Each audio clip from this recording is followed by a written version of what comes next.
Merhabalar. Bugün size biraz sağlık sisteminden bahsetmek istiyorum. Aslında tam anlamıyla hukuki bir sorun değil ama hukuki olan yönleri var. Bununla alakalı ciddi manada soru alıyoruz. Bilgilendirici bir videonun faydalı olacağını düşündük. Neden bahsedeceğiz öncelikle? Medicaid, Obamacare ve en önemli kriter olan bu sağlık sistemlerinden, sağlık yardımlarından faydalanmanın kriteri olan gelir konularından bahsetmek istiyoruz. Gelir derken bahsettiğimiz şey federal hükümet tarafından belirlenen Federal Poverty Level, yani federal yoksulluk seviyesi.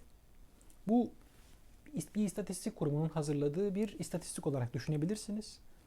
Belli bir gelir seviyesini yoksulluk seviyesi olarak belirlenmesi söz konusu ve bu seviyeye göre yıllık geliriniz eğer bu gelir seviyesinin altındaysa veya üstündeyse bir takım yardımlardan faydalanmanız söz konusu. Birazdan bunlardan bahsedeceğiz zaten. Medicaid belli bir gelir seviyesinin altında olan veya bazı özel durumlarda gelir seviyesine bakılmaksızın tamamen sağlık sigortasının hükümet tarafından karşılanması anlamına geliyor. Bunun istisnası biraz önce söylediğimiz aslında ilk kategori, yani gelir seviyesine bakılmayan durumlardan bir tanesi de mülteciler.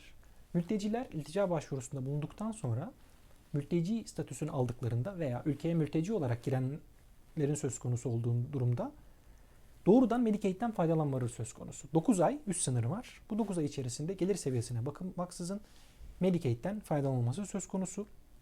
Peki daha sonra ne oluyor? Veya mülteci olmayanlar açısından durum nasıl?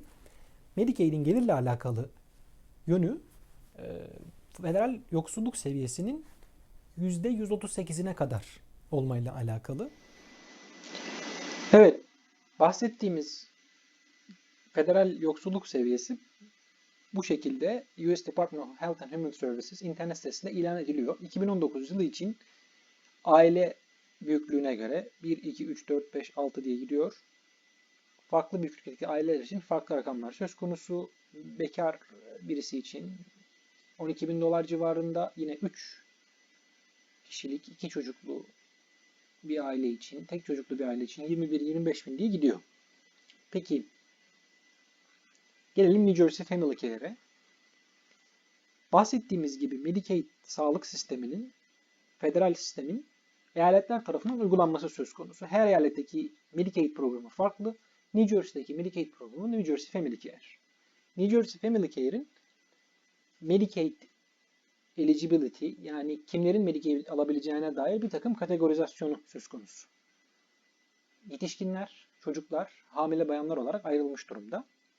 Yetişkinlerin biraz önce bahsettiğimiz federal gelir seviyesinin %138'i ne kadar gelirleri olması durumunda Medicaid'den faydalanmaları söz konusu. Hamile bayanlar olduğu zaman yine gelir seviyeleri değişiyor. Burada görüyorsunuz farklı gelir oranları var. En esnek gelir oranı ise çocuklar açısından söz konusu. Çocuklarda ailenin geliri, burada görüyorsunuz farklı boyutlardaki aileler için 75 bin 90 bin dolara kadar dahi olsa çocukların Medicaid'den faydalanması söz konusu. Tabii farklı durumlarda sigorta premiumu ödemesi söz konusu olabilir. Burada ifade edilmiş. Peki Obamacare nerede devreye giriyor? Obamacare federal hükümetin yine kurduğu bir sağlık sigortası pazarı diyebileceğimiz bir oluşum. Burada özel şirketlerin Medicaid için eligible olmayan, yani gelir seviyesi bundan daha fazla olanların, burada gördüğünüz rakamlardan daha fazla olan kişiler için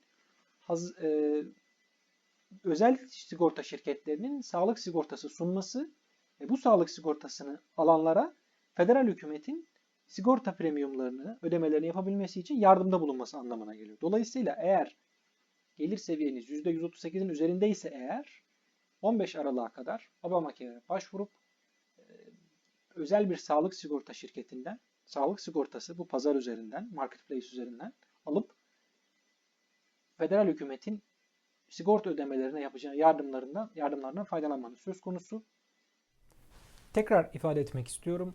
Eğer mülteci statüsü aldıysanız herhangi bir gelir seviyesi olmadan özel olarak, özel bir kategoride 9 aya kadar Medicaid'den faydalanılma söz konusu. Bunun dışında aslında bu çok hukuki bir mesele değil. Bu konunun uzmanı olan sigorta uzmanları olabilir. Finansal konuda danışabileceğiniz insanlar olabilir. onlara danışabilirsiniz. Yine muhasebe ve vergi uzmanları da bu konuda size yol gösterebilecektir.